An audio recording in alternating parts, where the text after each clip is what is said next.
মধ্যপ্রাচ্যে নিপীড়িত নির্যাতিত নিরস্ত্র ফিলিস্তিনিদের উপর চলছে দখলদার ইসরায়েলের তাণ্ডব। আমাদের হাতে এসেছে গুরুত্বপূর্ণ আপডেট আন্তর্জাতিক সংবাদ। শুরুতেই থাকছে ইরানের এক হামলায় ইসরায়েলের ৩০ বৈমানিক নিহত। এদিকে ইসরায়েলের দুটি গুরুত্বপূর্ণ স্থাপনায় হামলা চালালো ইয়েমেন। আরও জানাবো গোপালগঞ্জে পুলিশের গাড়িতে আগুন দেওয়ার পর ইউএনওর গাড়িতে হামলা। এদিকে গোপালগঞ্জে এনসিপির সমাবেশের মঞ্চে হামলা, গাড়ি ভাঙচুর। সব শেষে জানিয়ে দিব ২০ লাখ লিটার তেলসহ ট্যাঙ্কার জব্দ করল ইরান।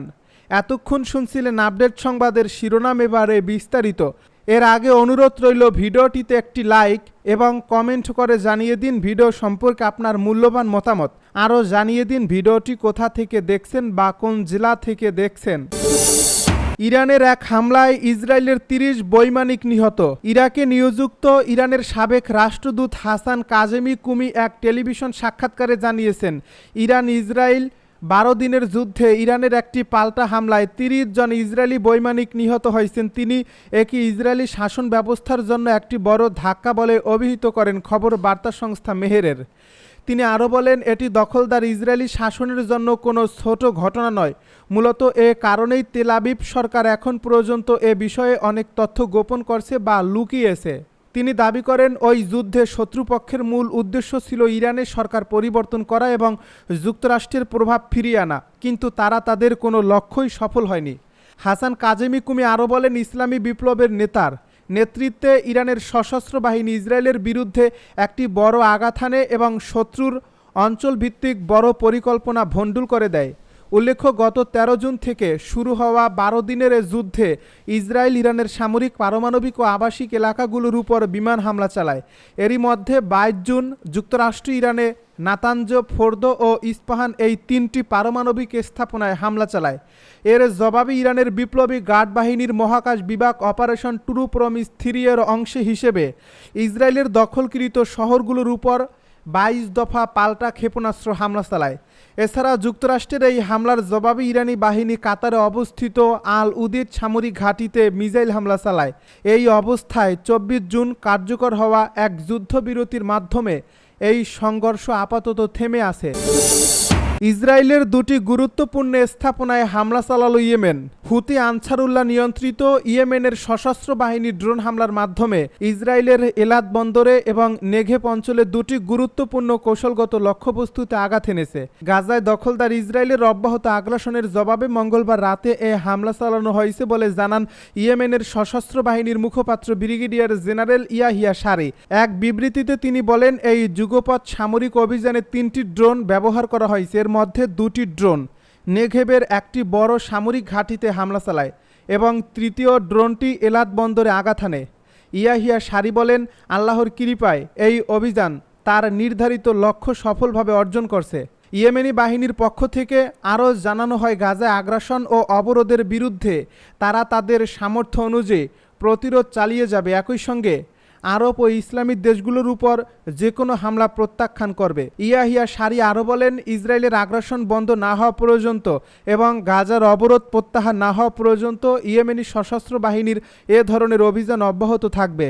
এদিকে গাজায় অব্যাহত ইসরায়েলি হামলায় গত ২৪ ঘন্টায় আরও ৬১ জন নিহত হয়েছেন। তাদের মধ্যে অন্তত ২ জন তেরান সংগ্রহের সময় নিহত হন।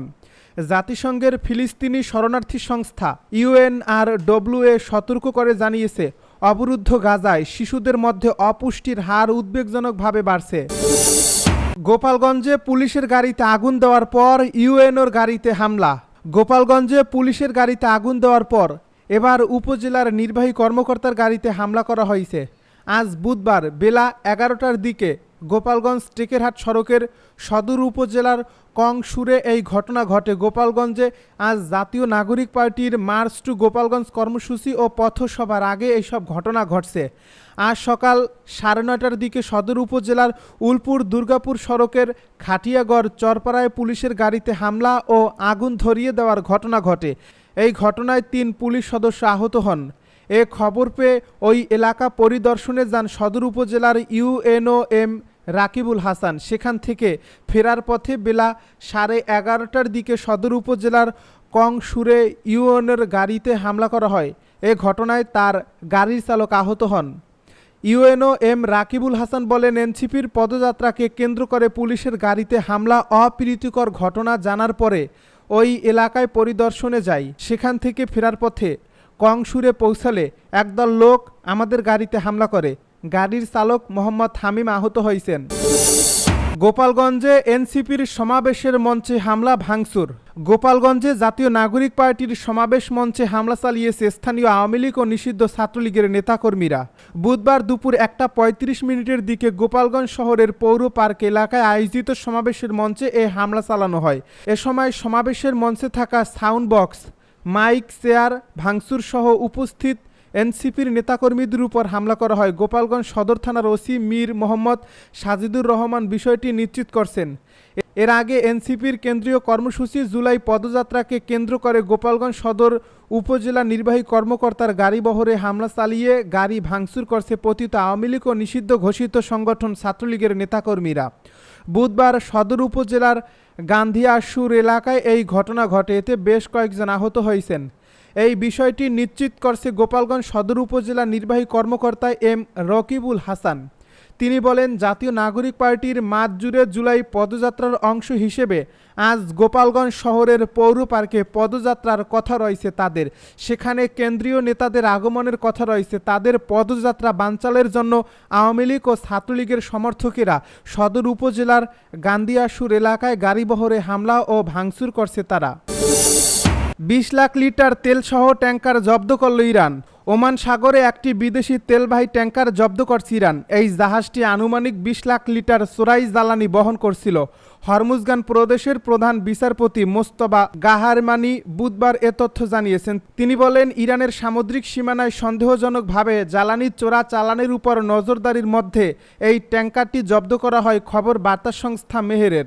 মোস্তফা গাহেরমানি জানান, এই ট্যাঙ্কারটিতে বহন করা তেলের আইনি নথিপত্র অসম্পূর্ণ ছিল, যার ফলে চোরাচালানের সন্দেহে ট্যাঙ্কারটি আটক করা হয়েছে। তবে জব্দকৃত এই জাহাজটির জাতীয়তা বা গন্তব্য সম্পর্কে বিস্তারিত কিছু জানাননি তিনি। মেহেরের এ প্রতিবেদন অনুযায়ী দক্ষিণ ইরানের জাস্কো শহরে এ নিয়ে প্রাথমিক তদন্ত শুরু হয়েছে। গাহেরমানি বলেন, ট্যাঙ্কারটির ক্যাপ্টেন সহ মোট 17 জনকে আটক করা হয়েছে এবং মামলার আওতায় প্রমাণ সংগ্রহ, জ্বালানির নমুনা পরীক্ষা সহ আনুষ্ঠানিকভাবে তদন্ত চলছে।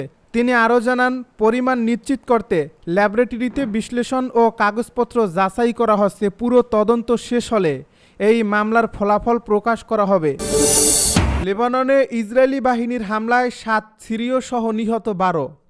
লেবাননের পূর্বাঞ্চলীয় বেকা উপত্যকায় ইসরায়েলি বিমান হামলায় মঙ্গলবার অন্তত 12 জন নিহত হয়েছে বলে জানিয়েছে দেশটির রাষ্ট্রীয় সংবাদ সংস্থা। অন্যদিকে ইসরায়েলের এই হামলায় ইরান সমর্থিত সশস্ত্র গোষ্ঠী হিজবুল্লাহর লক্ষ্যবস্তুতে আঘাত করা হয়েছে বলে জানিয়েছে ইসরায়েলি সেনাবাহিনী। সেনাবাহিনীর এই বিবৃতিতে বলা হয়েছে, ইসরায়েলের যুদ্ধ বিমান বেকা অঞ্চলে হিজবুল্লাহর সন্ত্রাসী লক্ষ্যবস্তুতে একাধিক হামলা চালায়।